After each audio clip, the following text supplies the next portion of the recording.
승부차기 땐 카바에로가 나올까요? 그래도 나오지 못할 확률이 높겠죠. 승부차기까지 가능한 케파가 합니다. 여러분들 아시잖아요. 승부차기, 그러니까 지금 부상으로 케파와 카바에로가 교체할 수는 있지만 승부차기에 들어간 이상 케파가 막습니다. 이 선수가 첼시의 딜레마라고 볼 수 있어요. 왜냐면 만약에 이 선수가 어느 정도의 탈압박과 빌드업을 맡아줄 수 있다면 지에우는 큰 무리 없이 연착륙을 할 거고, 지에우가 큰 무리 없이 연착륙을 하면 우리가 많이 예상했잖아요. 지에우가 살아나면 베르너가 살아날 것이다. 역시 베르너도 좀 살아날 거예요. 이 중원에서의 압박이, 그러니까 조르지뉴는 하나의 압박, 약한 압박만 들어와도 좀 묶이거든요. 근데 지에우에게 이제 많은 압박이 들어갈 거 아닙니까? 근데 조르지뉴가 한두 압박만 좀 벗겨주면 지에우에게 많은 압박을 걸 수가 없어요. 기본적으로 그렇잖아요. 11명 대 11명이 하는 거니까. 그렇게 되면 지에우가 타이밍을 맞출 수 있는 박자만 얻어낼 수 있다 그러면 충분히 베르너도 살아날 수 있는데, 그걸 요즘 싹 무시하고 잘하는 게 이 마운트 벗겨내는 거나 이런 거나. 이건 마운트가 너무 잘하잖아요. 맨시티랑 첼시 골키퍼 로테이션 시계 돌린 거 맞죠? 그렇죠. 우리보다 조금 더 로테이션을 많이 돌린 거는 이제 이쪽 맨시티 쪽. 왜냐면 우린 그래도 마운트도 나왔고, 캉테 조르지뉴 그대로 나왔고, 제임스 7일 나왔고, 아스필리쿠에타 실바 리디거 나왔고, 뭐 케파 아리사발라가 때문에 조금 걱정하시는 것 같은데, 이것만 빼고 나면 웬만큼은 로테이션을 안 돌린 느낌도 있어요. 심지어 코바치치는 부상 중이니까. 많은 패스를. 오, 이거 우와! 옵사이드인 것 같은데? 자, 볼게요. 옵사이드인 것 같은데요. 베르너가 옵사이드인 것 같은데. 리디거는 거의 하프라인까지 올라와 있네요. 그러니까 중원을 완전히 돕는 양상. 그러니까 한두 경기 정도는 리디거가 그냥 돕나보다 이랬는데 이제는 그게 그냥 하나의 옵션이 된 것 같습니다. 항상 요 근래 첼시 오른쪽 공격이 정말 상수였거든요. 근데 오늘은 왼쪽이 더 좋은 것 같습니다. 치렐도 잘 움직여주고 있고, 지으가 왼쪽으로 와줄 때도 그렇고, 마운트가 왼쪽으로 와줄 때도 그렇고 좋습니다. 마운트 있는 쪽이 잘하는 거예요. 마운트가 오른쪽으로 많이 가거든요, 요 근래. 맞아요. 마운트, 제임스, 아스필리쿠에타로 할 때 잘하는 거죠. 맞아요. 굳이 덕배를, 그러니까 케빈 데브라이너를 맨마킹을 하고 있지도 않는데 케빈 데브라이너가 자유도를 못 얻고 있거든요. 사실 맨시티라는 팀을 상대할 때는 케빈 데브라이너에게 맨마킹을 붙이는 게 제일 편할 수도 있어요. 근데 그게 문제가 뭐냐면 우리 쪽도 하나의 선수를 버려야 된다는 게 문제였는데, 오늘은 케빈 데브라이너에게 맨마킹을 맡기는 느낌은 아니에요. 첼시가 굳이 누가 하나 전담 마크로 붙는 느낌은 아닌데도 데브라이너한테 공이 잘 안 가거든요.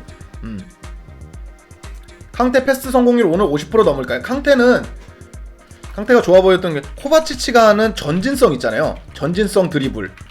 이거를 몇 번 보여줬어요. 몇 번. 그리고 생각보다 나쁘지 않았습니다. 근데 이제 그러면서 좀 패스까지 좀 잘하는 게 이제 코바치치거든요. 패스까지 나쁘지 않는.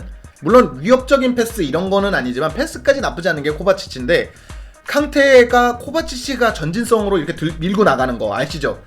이렇게 밀고 나가는 거. 그걸 보여줬기 때문에 나쁘지 않았습니다. 조르지뉴는 뭐 오늘 경기에서 조르지뉴가 할 수 있는 역할을 해줬고, 아스필리쿠에타가 첼시에서 맡아주는 역할. 오른쪽 공격 가담과 이제 센터백으로 들어가기 전에 1차적인 공격 차단, 그리고 뭐 중원을 돕거나 이제 오른쪽 수비까지 이렇게 맡아주고 있거든요. 근데 이게 다 되는 선수가 아스필리쿠에타밖에 없어요. 이게 다 되는 선수가. 근데 이 자리에 만약에 이름을 바꿔볼게요. 이제 텐센. 약간 이상하잖아요? 그죠?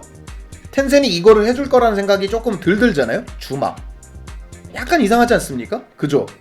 그렇다 보니까 아스필리쿠에타가 못 쉬는 거예요. 그죠? 정말 많은 역할을 해주고 있어요, 아스필리쿠에타. 그래서 볼 때마다 대단하다는 생각을 해요. 볼 때마다 대단한 생각해요. 베르너 제발 골키퍼도 나왔어. 제발 지우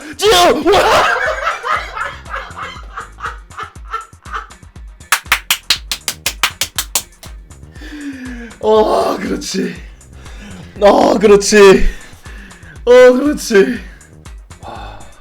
그러니까 이런 식으로만 도움이 되면 머리가 왜 이렇게 됐어? 이런 식으로만 도움이 되면 채팅 5,000원 감사드립니다. 감사합니다. 황족 첼시. 와, 잘 걸렸네. 베르너는 이제 어시용 윙어네. 뭐가 됐든 공격 스탯만 올릴 수 있다면 저는 상관없어요. 저는 상관없어요. 베르너가 만약에 0골 한 20어시 한다. 극단적으로 보자 그러면 극단적으로 그렇게 봐도 전 나쁘지 않다고 봐요. 나이스, 잘 끊었습니다. 이거 실바 안 되네요. 실바 안 되네요. 네, 이건 주마로 교체할 것 같습니다. 이게 무리하지 않는 게 좋아요. 이 경기를 잡는 것도 정말 좋겠지만 무리하지 않는 것, 이게 가장 좋습니다. 그렇죠.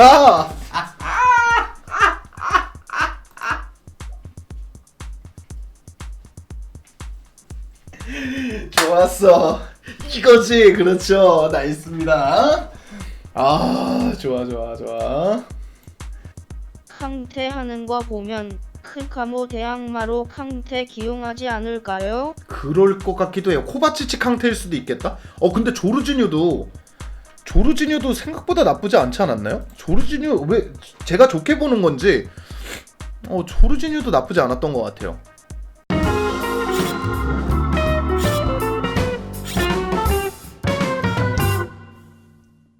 안녕하세요, 첼시 팬 여러분. 앙크TV입니다.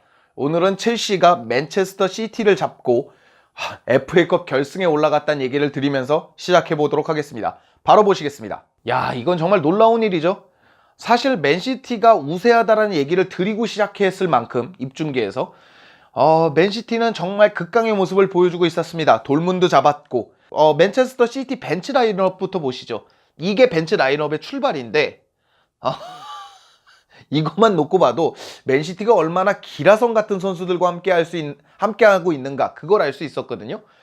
다만 첼시는 로테이션을 많이 돌리진 못했지만 저쪽은 로테이션을 좀 돌렸습니다. 자, 이제 하나씩 볼 건데 이게 이제 전체적인 경기 양상입니다. 확실히 점유율도 밀렸고 슈팅 숫자, 패스 개수 전체적으로 밀린 것 같은데, 이렇게 보면 첼시가 좀 운에 기대서 이긴 것인가? 그렇게 볼 수가 있는데 절대 아닙니다.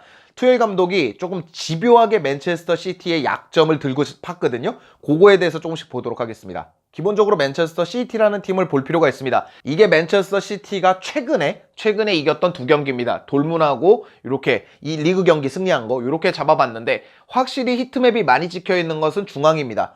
그러니까 경기가 번뜩번뜩하고 측면에서 골이 나올 수도 있겠죠. 중앙 플레이를 많이 한다고 꼭 중앙에서만 골이 나오는 건 아닌데, 어쨌건 맨시티는 기본적으로 중앙 플레이를 많이 하는 팀입니다. 실제로 이게 첼시전 히트맵입니다. 확실히 첼시전에서도 중앙 플레이를 많이 하는 느낌이지 않습니까? 근데 이게 중요한 것은 뭐냐면 첼시 역시도 중앙 플레이를 많이 하는 팀입니다. 기본적으로 조르지뉴, 코바치치 혹은 캉테, 마운트 다 중원 자원이거든요.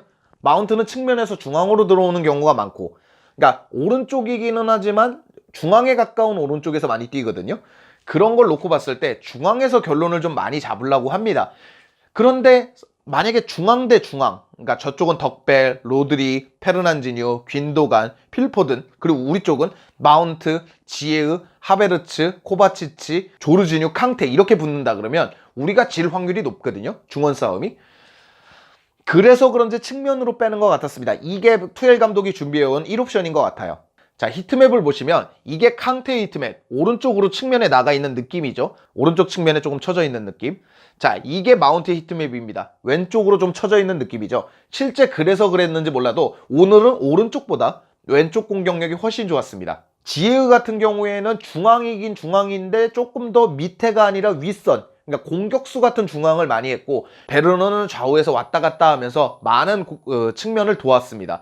그러면서 르디거, 아스필리쿠에타, 실바가 중앙을 단단히 묶어줘 버리니까 조르지뉴도 수비력으로 좋았고 캉테도 좋았고, 그러니까 맨시티는 중원에 고립된 채로 측면을 내어줄 수밖에 없었습니다. 실제로 전반 5분에는 마운트가 빌드업을 돕고 또 압박을 하면서 측면에서 공간을 만들어줬고, 칠렐은 바로 베르너에게 속도를 살리면서 패스를 주고, 그 베르너는 지에으에게 내주면서 득점을 합니다. 물론 옵사이드로 끝났지만 이 장면이 그대로 54분에 나오거든요. 이번에는 마운트가 직접 볼을 내어주고 베르너가 속도를 살리고 지에으가 득점을 합니다. 확실히 측면 전술을 준비해온 것은 맨시티를 잡는 아주 좋은 척도였던 것 같습니다. 그러나 이 전술에는 치명적인 약점이 하나 있습니다. 수비력이 바탕이 되지 않으면 와르르 무너질 수도 있습니다. 캉테랑 마운트가 완전히 측면으로 나가 있는 상황이라면 중원에는 르디거가 중원으로 올라가 주기도 하고 실바나 아스필리쿠에타가 메워줄 수는 있어도 이들의 수비력이 바탕이 되지 않으면 정말 위험할 수 있습니다. 그래서 그랬는지 몰라도 오늘 수비는 정말 발군이었습니다. 클리어링만 22개를 해낼 정도로 맨시티의 공격, 중앙 공격을 숨막히게 만들었습니다. 실제로 케빈 데브라이너가 패스 길이 없어서 헤맬 때도 좀 있었거든요. 그런 것처럼 중앙을 정말 잘 메꾸고 있었습니다. 가장 영향력 있는 선수를 물어보면 르디거가 맞습니다. 중원도 도왔고 어쩔 때는 공격까지 나가주면서 르디거가 이제는 그런 전술을 좀 쓰고 있는 것 같거든요. 투엘 감독이. 그렇기 때문에 르디거가 가장 공이 큰 것 같지만 실바와 아스필리쿠에타도 거기 못지 않습니다. 실바는 44개의 패스를 하면서 그걸 모두 성공시키는 성공률을 보여주기도 했고 클리어링을 6회, 인터셉트를 2회를 해낼 정도로 수비도 발군의 능력을 보여줍니다. 빌드업과 수비력을 동시에 보여준 것이죠. 아스필리쿠에타도 마찬가지입니다. 태클 성공 4회, 인터셉트 1회, 클리어링 6회로 수비를 숨막히게 할 정도였어요. 그러니까 데인마크에서 아스필리쿠에타를 뚫어내기가 이렇게 어렵구나를 느끼게 해줬고 조르지뉴도 수비적으로 굉장히 좋은 모습을 많이 보여줬습니다. 사실 가장 놀란 건 그럼에도 불구하고 케파였습니다. 케파마저도 잘했어야 됐거든요. 케파가 세이브가 3개입니다. 케파가 막아줘야 될 그런 볼들이 좀 있었는데 그걸 되게 안정감을 느끼게 막아줬습니다. 사실 케파가 나오면서 좀 불안한 건 있어요. 왜냐면 안정감이 떨어지니까. 맨디는 발밑이 불안하고 이런 건 있지만 선방에서 문제가 있지는 않는데 케파는 발밑이 조금 좋기는 하지만 선방이 불안하다 보니까 케파가 나왔을 때 많이 불안했는데 케파는 오늘 맨디가 그렇게 생각나지 않을 정도로 잘 메워줬던 것 같습니다. 케파마저도 수비력으로 칭찬할 만한 선수인 것 같습니다. 그러니까 전체적으로 투엘 감독이 이번 측면 전술을 펼칠 수 있었던 건 어느 정도 첼시 수비력에 대한 믿음, 이게 존재하니까 마음껏 측면을 이렇게 공략할 수 있었던 것 같습니다. 측면에 정말 많은 선수를 배치해버리거든요. 그래서 투엘 감독이 오늘 경기를 승리할 수 있었던 건 일단 1차적으로 투엘 감독이 전술을 잘 짜온 거, 2차적으로는 수비력이 있었던 것 같습니다. 한 가지 신선했던 건 뭐냐면 캉테가 드리블을 되게 많이 쳤습니다. 코바치치가 있으면 가장 좋은 게 뭐냐면 전진형 드리블입니다.